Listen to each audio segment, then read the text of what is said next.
कोई बात नहीं। ठीक है। हाँ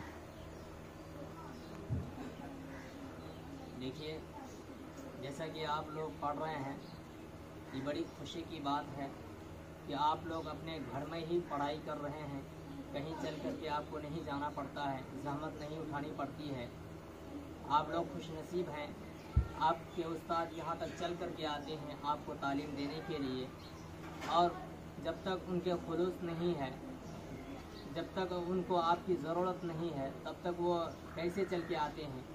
वो अपने मेहनत मशक्क़त के साथ वो यहाँ पर आते हैं चल कर के, आप लोगों को पढ़ाते हैं, सिखाते हैं, समझाते हैं, बताते हैं, आपको दीनी तालीम देते हैं और दुनियावी तालीम भी देते हैं। तो कितना बेहतर आप खुशनसीब हैं आप लोग। ये आपके लिए क्या है, दीनी पढ़ाई पढ़ाने के अलग उस्ताद और जो है दुनियावी पढ़ाई पढ़ाने के लिए अलग से टीचर आपको व्यवस्था दिया गया है, आपको क्या उपलब्ध किया गया है। ये खुशनसीबी समझना चाहिए। आप लोग को मेहनत के साथ पढ़ना चाहिए, शौक़ और ज़ौक़ के साथ पढ़ना चाहिए। क्या दें, इसमें कमी कोताही नहीं करनी चाहिए। क्या दें, भरपूर मेहनत करनी चाहिए। आप कुछ बातों का ख्याल रखिए। यहाँ पे उस्ताद जो कुछ बतलाते हैं, सिखाते हैं, आपको पढ़ाते हैं, इनको आगे शेयर कीजिए, यानी गार्जियन तक पहुँचाइए इन बातों को, और दूसरे लोगों को समझाइए। जो बच्चा नहीं पढ़ता है उनको पढ़ाने के लिए उनको बताइए, उनके फ़ज़ाइल बताइए, उनकी जो नहीं पढ़ने पे जो नुकसानात हैं, जो क्या दें दिक्कतें परेशानियाँ होंगी आगे, उनको बताइए। क्या दें कि अगर नहीं पढ़ेंगे तो, अगर जाहिल अनपढ़ रहेंगे तो अल्लाह को कैसे पहचानेंगे। तो उन चीज़ों को आप उन्हें, दूसरे बच्चों को बताइए, उन्हें यहाँ तक लाने की कोशिश कीजिए। यहाँ नहीं आए तो दूसरी जगह भी भेजिए उसको। क्या है कि लेकिन कहीं पर भी पढ़े, यहाँ या और जगह है, बहुत सारी जगह है, कहते कहीं पर पढ़े। अपने दोस्तों को इतना तक बतलाइए। क्या है, दोस्ती यारी का मतलब क्या हुआ, जो चीज़ आप पसंद करते हो वही दूसरों के लिए भी पसंद कीजिए। अपने दोस्त, अपने सहेलियों के लिए भी वही पसंद कीजिए जो अपने लिए पसंद कर रहे हैं। क्या है, बात कीजिए, मारूंगा बहुत, पहले हम कहते हैं बात नहीं कर रहे थे।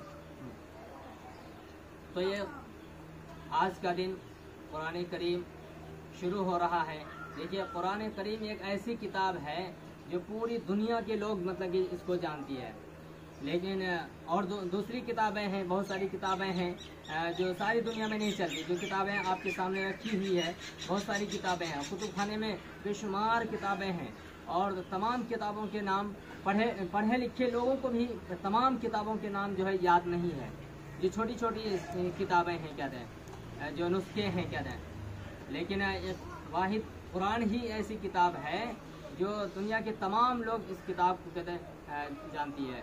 तो आप खुशनसीब वो लोग हैं जो कुरान को पढ़ते हैं, पढ़ाते हैं, सीखते हैं, सिखाते हैं। आप हदीस भी सुने होंगे, खैरुकुम मन तअल्लमल कुरान व अल्लमह, तुम में सबसे बेहतरीन शख्स, अच्छे लोग वह हैं जो कुरान को सीखते हैं और दूसरों को सिखाते हैं।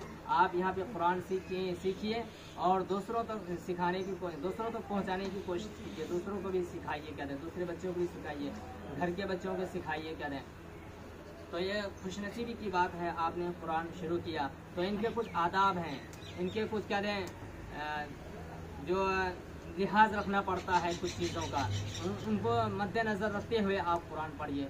जैसे कुछ गलतियाँ होती है कुरान पढ़ने में, उसको सुधार कीजिए। इसी तरह क्या था, बिला वज़ू कुरान को नहीं छूना चाहिए।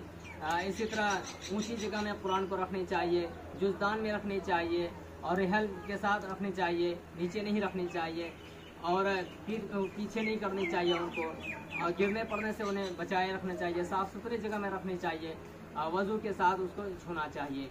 इसी तरह क्या दें, जो बड़ी बच्चियां, लड़कियां होती हैं, औरतें होती हैं, उनके साथ कुछ मजबूरियां होती हैं, और उस हालत में कुरान को ना छुएं, कुरान को ना पढ़ें। क्या दें, उनके मसले मतलब मालूम करें सही से। क्या दें, जो महीने की बात है वो इशारतन आप लोग समझ गए होंगे, और बहुत सारे लोग उनके मसले को याद भी रखते हैं। क्या दें, ऐसी चीज़ों से एहतियात करें। क्या दें, अल्लाह पाक से दुआ करें कि अभी जो कुरान शुरू हुआ है, अल्लाह उन बच्चों को जहन को खोल दे। क्या दें, कुरान को सही तरीके से पढ़ने को उन्हें तौफीक दें। हाँ, तो कुछ चीज़ों का ख्याल रखेंगे, जैसे कि सफाई सुथराई एक बहुत अहम चीज़ है। क्या दें, उन्हें उसको लेकर के चलना चाहिए। जैसे छोटे बच्चे हैं, अगर वो गंदे हैं तो उन्हें बतलाना चाहिए। आप लोगों की जो बड़ी लोग हैं जिम्मेदारी है कि उन्हें साफ़ सफाई के लिए कहें या उनके गार्जियन से कहें, वो साफ़ सफाई के साथ भेजें घर। तो इंशाल्लाह इसकी करेंगे, पाबंदी करेंगे इंशाल्लाह, पाबंदी के साथ आएंगे, पाबंदी के साथ जाएंगे और सफाई सुथराई का माहौल का ख्याल रखेंगे, उस्ताद की अदब व एहतराम करेंगे। तो यही तो क्या ये है तहजीब है, इसी को तो तहजीब कहा जाता है। इसी पढ़ने वाले बच्चों के लिए तो यही चीज़ें होनी चाहिए। जब इन चीज़ों को आप फॉलो नहीं करेंगे, इन चीज़ों पे आप नहीं चलेंगे, ऐसे नहीं करेंगे, तो कौन जो कहता बाज़ारों में रहती, जो बाहर रहती है वो करेंगे। पढ़ने वाले बच्चों को अदब तहजीब नहीं होगा तो किसी और को होगा। तो आप लोगों को होनी चाहिए। कहता हमारी यही रिक्वेस्ट थी। इन्हीं चंद बातों में मैं अपनी बात को ख़त्म करता हूँ। आखिर दवाना अल्हम्दुलिल्लाहि रब्बिल आलमीन। अब दुआ होगी इंशाअल्लाह।